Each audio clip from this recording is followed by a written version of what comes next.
Let's get straight into it. A huge story that continues to gain momentum, and rightfully so, of course, which is the kidnapping of the students and teachers in Orire local government area of Oyo State. Now, the president has sent representatives to assess the situation and also to provide some sort of comfort and reprieve to the families involved. As you can imagine, 2 weeks down the line, and there are reports that these terrorists communicate with some of the family members via WhatsApp. Beyond that, there are no other reports. Vanguard reports that the terrorists said that they don't want to speak to family members, that they want to speak to the government, which is a ridiculous level of brazenness. And we hope that they're able to use those phone numbers to track down the location of wherever the communication is coming from. But let's go down memory lane. If we look at the history of the Oyo National Park, it's not a new development that insecurity is festering in this region. We go as far back as 2018 to 2019 when it was reported that the area had become a forest corridor as the fight against insurgency was intensifying in Niger State and other surrounding areas. What these people found is that it was easy for them to use this forest as a corridor where they could transport weapons, conduct kidnappings, and do all other sorts of nefarious activities. We refer to it as ungoverned spaces, but those who research these issues now say that ungoverned is the incorrect term. It should be undergoverned, or places with limited statehood. Whatever we want to call them, we know that at that point, there was already an alert that this area was going to pose a huge security risk to the region as it was creating a corridor into the southwest.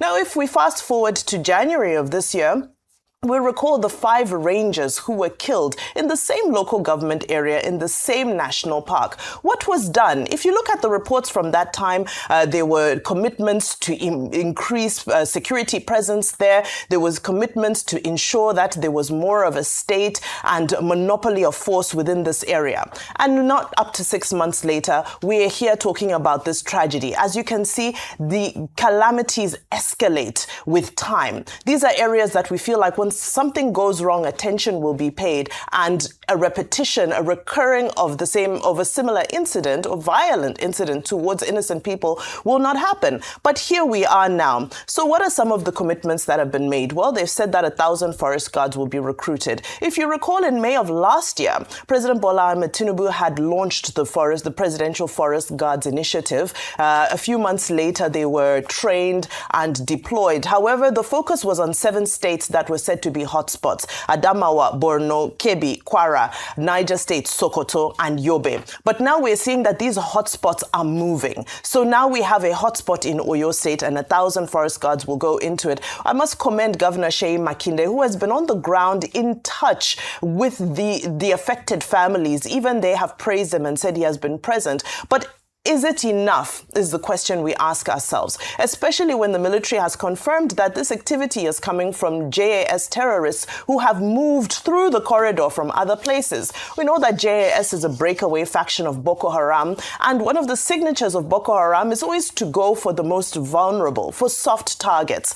So we continue to wait and see and apply pressure and hope that more can be done in the efforts to ensure that these young children, the youngest being a toddler of 2 years, ranging to the ages of 8 years and so forth, can be brought home safely, as speedily as possible. This is also coming at a time where we know that our military is spread thin. However, we're trying to meet with commitments on the Niger Republic, Benin border. We sent some military troops to the Benin presidential inauguration. We are stretched thin, trying to meet so many commitments. And in all of this, even some retired army personnel are also reported kidnapped in Katsina. And that area where the kidnapping happened is also known as a hotspot. So why are we having these incidents in known hotspots where we would think that there would be a concentration of state force to ensure that there is not a recurrence of activity? Those are the questions. For now, we continue to wait and see what the deployment of forest guards will yield.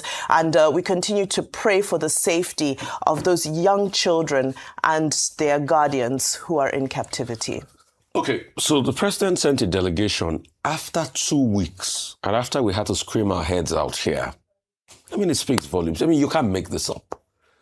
When Nigerian elites lose somebody, does it take 2 weeks for them to go pay a condolence or to commiserate or feel like they love them? I mean, I'm sure when we say that now, a couple of people will say, oh, at least they went there after 2 weeks. And what has the rescue operation been like? I saw Trude Gideon's tape over the weekend. Very painful. I saw the story of Aminat. I also saw the story of the villagers there. In fact, you know, proud to this time that some of the vigilante in the area had gone into the bush and some of them were bombed and killed. So what has been done to be able to bring these people back? What has been done? In fact, Trude was, you know, as it is when you go to anywhere, you try to, you know, give little gifts and things like that. The villagers said they don't want any gifts. That all they want is their people back home. The other day when Governor Seyi Makinde was there, the husband of the principal was crying. That's the human calamity. Although we give kudos to them when they do well. The Papri incident, we hear that the DSS has been able to apprehend some people linked to the Papri incident, which is a good one. But when you look at this is very sad. National Security Advisor Gbajabi Amila was there. Yes, you will say that's the president's strongman delegation. But it will not be bad for the president too to be there. The president is in Lagos here. It wasn't Gbajabi Amila or Nuhu Ribadu people voted for. They voted for their commander-in-chief. Or is it when it's campaign period that politicians can move around and see their people? So please, we want them to be there. And we'll like them to map out a strategy to be able to bring these people out this week. Already we are hearing about NUT saying they are going to strike in Oyo State. I mean, I feel sad about that. But what do you want them to do? I don't want strikes. I've never been somebody that's, okay, you know, maybe probably strike is going to be the solution to this matter.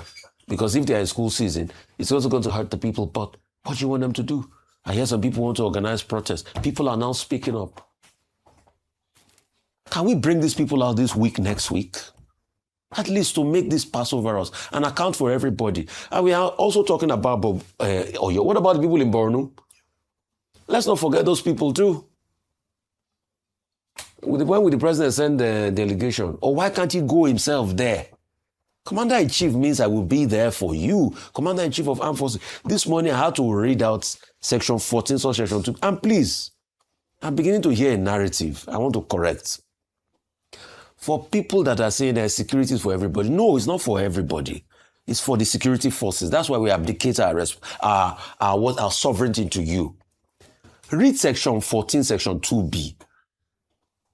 Section 2A first says the sovereignty is for the people. Government derives its sovereignty from that people. That's why it's through elections. Then 2B now talks about security is the primary purpose of the government. So if you are now saying the primary purpose of government is for all of us, no. If it's for all of us, share the security votes for us, the citizens now. Maybe you had over 2 trillion is the military budget too. Share it for all of us so that we know that we are on our own.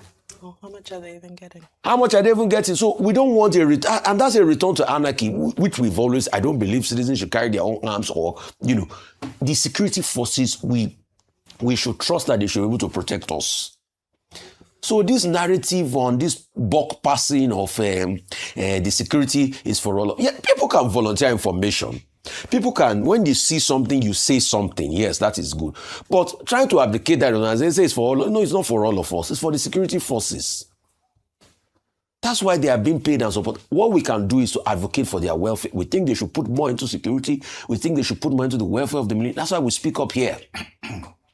But as we're speaking up too, like the Yoruba say, already won. Because Justice Crack spoke up the other day to be able to help the welfare of the military. See what is facing today. But it's not going to stop us from speaking up. So, please, it is the primary purpose of the government. Section 14 of Section 2. So, I don't want to hear a repeat of that narrative that is all of. No. Section 14 of Section 2B. I yield the floor. Well, that section of the 1999 Constitution, 14.2b, says that the security and welfare of the citizen shall be the primary responsibility of government. Shall, it is an obligation. It is therefore our collective shame, our collective responsibility, and to our despair that children will be abducted in this country. In that Orire local government and Oyo East and all of those places, Yawota, Ile, and all of that, the children involved were between the ages of 3 to 14. Nursery school, primary school children, early secondary school children, which then makes that particular incident curious. And then one of their teachers was beheaded, Mr. Oyedokun. And then you keep wondering, we don't always hear that people are abducted and beheaded. So there must be something peculiar, it seems to me, about this latest development, the coordinated attacks on May 15 in Oyo State. And it was not even just in Oyo State. That same day, about the same time, in Askiria Uba, in Borno local government area, in Borno State, the same thing happened. Children being abducted. However, the criticism had always been that the government did not respond because the politicians were busy with politics. But the truth is that before now, the president had sent IGP Tunji Disu to that location long before now to go and mobilize efforts to rescue the people. But what happened over the weekend is what you may call high-level presence in the affected communities. On Saturday, Governor Seyi Makinde, who is now the presidential candidate by nomination of the APM, was the first to go there to reassure the people, to identify with them, and to meet with, just the ordinary people and to reassure them that this is not about politics. Government will do everything within its powers to bring you people back, your people back. And then, of course, we saw Professor Alamu. That's the husband of Mrs. Alamu, who has been shown in the various videos. The husband is a professor at Lautech, I think, in Ogbomoso. You saw a whole professor, an accomplished academic, kneeling down, begging Nigeria to bring back the people who have been abducted. That's the professor there. When the governor went to him to show empathy, he started weeping.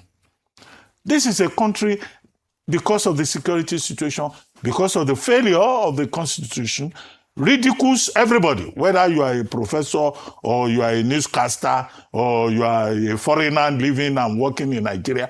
This country puts all of us at risk, and that is what should be addressed. Now, the following day, the president sent a delegation led by Right Honorable Femi Gbajabiamila, now Chief of Staff to the President. And it was a powerful delegation. We had the Inspector General of Police. We had Chief Sunday Dare, son of the soil, who is a chief from Ogbomoso land, also part of that delegation. You had the NSA, Nuhu Ribadu, was also there. You have the Minister of Defense, Christopher Musa, who was also there. Tegbe is the minister, newly appointed Minister of Power. You know, that delegation was there, again, to identify with the people. I see many of the papers still referring to Christopher Musa as Chief of Defense Staff. No, he's Minister of Defense. And ironically, he was on this station saying that, he will score President Tinubu 70% in terms of security. His spittle had not yet dried on the floor until we heard that, this situation is even getting worse. But it is good also that the president followed up on his initial effort by sending the police there and now sending a special delegation.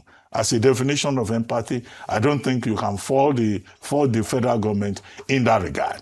What we can say is that it's not enough to visit or to send delegations. We must see concrete results. One omission that I saw there, I started with Seyi Makinde, the governor of Oyo State, was that the federal government delegation acted independently on Sunday. The Seyi Makinde team acted independently on Saturday. So why was there no coordination? Politics. I would have loved a situation where Governor Seyi Makinde went with the federal government delegation, or both of them, showed that they were, in sync, coordinating in the interest of the people, instead of sending mixed signals to the people that the state government is working on its own, the federal government is also working on its own. I don't think it's good optics. But all of them, both the governor and also the federal government, they made the right statements. But they should now follow up with results. We shouldn't be talking about this at a time when there are happier stories. The Dangote group just won the most admired global brand from Africa over the weekend, 8th time consecutively.